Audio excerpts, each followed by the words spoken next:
이게 민간 영역에서 이제 경쟁을 통해서 그 자기 입지를 만들기가 참 어렵잖아요. 그러니까 돈을 벌기 위해서 막 전력 질주하는 사람들하고 막 세상이 잘 돼야지, 모두가 함께 잘 살아야지 이렇게 하는 사람들의 열정도 크긴 하지만 이 집요함, 절박함 이런 데서 못 미치기 때문에 사실 경쟁을 통해서 그 자리를 마련하기 참 어렵다는 생각이 저는 들었습니다. 물론 이게 협동조합이나 이런 게 이태리에서 꽤 많이 발전했잖아요. 네, 거기는 보면 뭐 글로벌 기업들도 협동조합 형태들이 있더라고요 보니까. 근데 그렇게 이제 일정한 정도 성장을 하면 예를 들면 이제 뭐 그 위기 시에 경제 위기 시에 있던 기금으로 고용을 유지하고 그러니까 임금도 한 10% 높은데 생산성도 더 높고 네. 또 경쟁력을 갖더라고요. 일정 규모 이상이 되니까. 근데 문제는 거기까지 성장할 때 이 토양이 필요한데 이 토양을 어디서 만들 수 있냐. 결국 저는 이거 공공위탁 영역이라고 보여집니다. 그래서 여기 써져 있기도 한데 예를 들면 제가 찾아냈던 것 중에 하나가 이 청소 대행 같은 건데 이게 지금 청소 대행이 이거 부패 구조 아닙니까? 네. 제가 성남시장이 됐을 때 청소 회사가 10몇 개가 되는데 대행 회사가 이 청소 대행 권리금이 그때 당시 기준으로 2~30억 원씩 한다 그래요. 그래서 제가 계산을 해보니까 거기서 뭐가 그리 나오면서 2~30억 원씩 하지? 그랬더니 그 이유가 있더라고요. 보통 한 50명에서 100명 이렇게 고용을 하는데 그때 대충 환경미화원 1인당 한 270~80만 원 정도 주는 걸로 계산을 해서 위탁을 하는데 실제 받는 사람은 한 200만 원, 한 230만 원 이렇게 받는 거예요. 1인당 한 50만 원씩을 중간에서 위탁 수수를 빼고.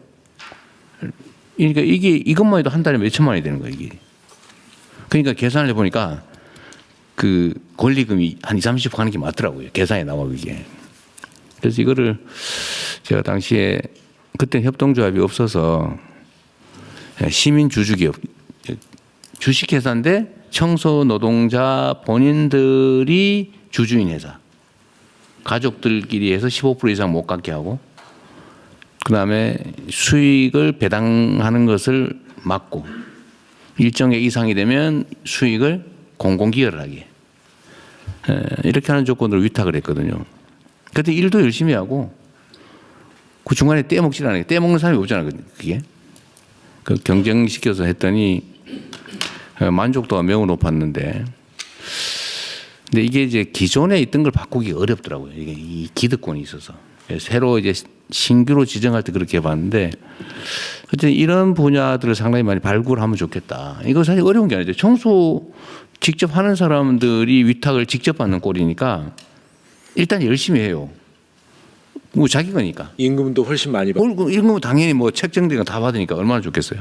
뭐 보수도 높고. 그래서 세상에 이거를 제가 했더니 그때 당시 이명박 대통령이 이 국무회의 자리에서 칭찬했다는 거 아닙니까? 이재명인 줄 모르고. 그 칭찬을 해가지고 전국에서 벤치마킹을 왔어요. 성남시 이 담당 공무원이 막 강연 다니고 있어요. 지금 뭐 행정학 교과서에도 안 나오는 혁신적인 사례다 이러더니 그랬더니 다음 해에는 입장을 완전히 바꿔가지고 여기에 저 민주노동당 소속 그 조합원이 있네. 종북의 자금줄 이래가지고 제가 완전히 전국에 종북 빨갱이로 몰려가지고요. 서울지검에 소환당해서 조사받으러도 갔지 않습니까?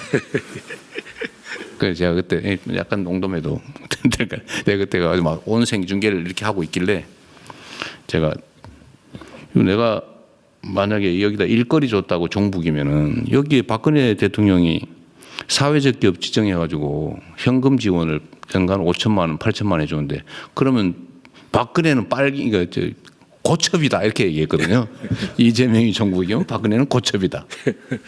그래서 제가 갑자기 전국적으로 유명해지게 됐는데 하여튼 제가 드리고 싶은 말씀은 제가 잘했다는 자랑도 할 겸 이 사실은 이런 걸 대대적으로 늘려야 되지 않냐는 생각이에요. 근데 이런 공공 서비스 영역을 개인에게 예를 들면 수익계약으로 위탁을 주거나 하는 대신에 이런 협동조합이나 사회적 기업에게 위탁을 주면 모두가 좋고 사회적 경제가 확 늘어나는 거 아닙니까?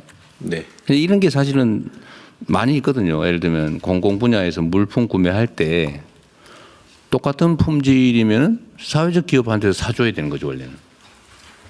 그 공급하는 데가 경쟁보다는 공익을 목적으로 하는 사회적 기업이니까. 그래서 물품 구매에서도 사회적 기업을 우선적으로 사주고 대행도 이런 데다가 맡기고 이런 시장이 확 넓어지잖아요. 제가 성남에서 이런 것들을 몇 개를 했는데 제가 전국에서 사회적 기업의 구매, 이것도 구매니까 구매 비율이 압도적으로 높았었거든요. 네. 그러니까 이거를 행안부에서 이걸 뭐 강제로 하기는 어렵더라도 예를 들어 일정한 방향으로 저희가 적극 권장도 하고요. 또 인센티브도 주고. 필요하면 저는 이걸 왜 수의계약을 줘가지고 권리금 20억짜리 만드냐. 네. 그거 다 제가 시장 되고 나니까 이 청소 위탁해달라고 막 몰려오더라고요. 난 이게 왜 그런지 몰랐어요. 근데 이걸 딱 수의계약해서 맡기는 순간에 20억이 딱 들어오는 내 손에. 이게 말이 안 되잖아요. 그래서 이거를 공공 영역에서 좀 대대적으로 발굴하면 좋겠고 가능하면 수의계약을 못하게 하고 이런 거 사회적 기업에 맡기도록 뭐 권장을 넘어서서 난 규정도 일부 만들 수 있잖아요. 일정 비율은 사회적 기업에 맡겨라. 네, 그건 이제 기본법 만들 때 논의를 기본법을 만들면 예. 그런 내용이 들어갈 수 있는 거예요. 공공조달에 뭐 이렇게 몇 프로 이내에서 할 수 있게. 그러니까 각 지방 정부든 중앙 정부든 지금 그게 1% 2%밖에 안 될 걸요. 그 정도밖에 안 되죠. 1%가 채 안 됩니다. 1%도 안 되죠. 근데 이거를 상당 부분은 좀 늘려야 된다. 근데 이거는 각별히 좀 각 부처에서도 신경을 써주시고요. 내가 보기에는 현장 행정 서비스 영역에 꽤 많을 것 같아요.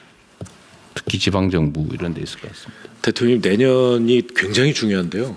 내년에 이제 그 저희 새 정부가 국정을 펴나가면서 새로운 영역의 네. 공공 서비스가 만들어집니다. 특히 저 복지부 같은 경우에는 통합돌봄이 내년에 시작이 되고요. 그다음에 또 기후부와 농식품부에서 이 햇빛 마을 네. 이런 에너지 마을 투자들이 이루어지지 않습니까? 네. 이런 부분들이 이제 마을 공동체가 하는 이런 그러니까 구양리 사례도 사실 구양리 주민들이 만든 협동조합입니다. 그렇죠. 네. 예. 뭐 그다음에 또 그런가 하면 이제 뭐 이렇게 어디 뭐 성남도 그랬지만 부천 같은 데도 사회적 협동조합을 통해서 네. 이제 노인 일자리 위탁이라든가 이런 걸 하고 있고요. 그래서 이런 영역들이 굉장히 많은데 사회 연대 경제와 연결이 잘 안 돼 있습니다. 그래서 이런 걸 잘 연결해서 말씀하신 대로 이제 이게 모든 분야에 발굴이 가능한데 지금도 어디 예를 들면 공공 서비스 예를 들면 무슨 노인 요양보호사 네. 이런 것도 보면 직업 소개서 개인 사업화처럼 돼 있어요. 직업 소개서처럼 돼 있어요. 개인이 사무실을 내고 리베이트 먹고 소개해주고 이렇게 돼 있는데 방문 요양 그런 것도 방문 요양 그런 것도 다 그 방문 요양 사업을 하는 사람 아니면 요양 보고사 하는 사람들이 협동조합을 만들어서 자기들이 이렇게 일을 하면 만족도도 높아질 거고 중간 착취 문제도 없어질 거고 이게 일종의 이권 사업화되는 것도 막을 수 있잖아요. 그런데 이게 사실은 발굴하면 엄청나게 많다. 예, 그래서 이거를 그냥 이렇게 그냥 그렇게 안 하겠지만 저는 이거를 아예 전담 인력 그러니까 컨트롤 타워를 딱 하나 두어가지고 뭐 경쟁을 시키든지 아니면 계속 기획을 하든지 그래야 될 것 같아요. 각 부처에 맡기는 게 잘 안 되거든요. 예, 그래서 저희 그 행안부에 지금 사회연대경제국을 만들었거든요. 아, 그래요? 예, 그리고 이제 범정부 추진단을 만들어서 각 부처에서 그 부처와 함께 조직을 만들고 그다음에 이 일을 추진할 계획입니다. 또 한 가지 더 드리고 싶은 말씀은 여기 이제 전부 9개 부처의 관련 계획이 첨부가 되어 있습니다. 그러니까 대통령님께서 보셨을 텐데요. 여기 보면 산업부가 없습니다. 그 산업부는 대기업이나 중견기업이 주로 많지 않습니까? 그런데 요즘은 대기업들도 ESG 경영을 해서 사회 공헌 투자를 하게 되는데 이 사회 공헌 투자도 이 사회 연대 경제 조직 쪽으로 많이 연계를 시켜달라 네. 그런 부탁 말씀도 드리겠습니다. 네, 마저 다른 부처들도 보고를 한번 하고 또 계속 토론을 이어가겠습니다.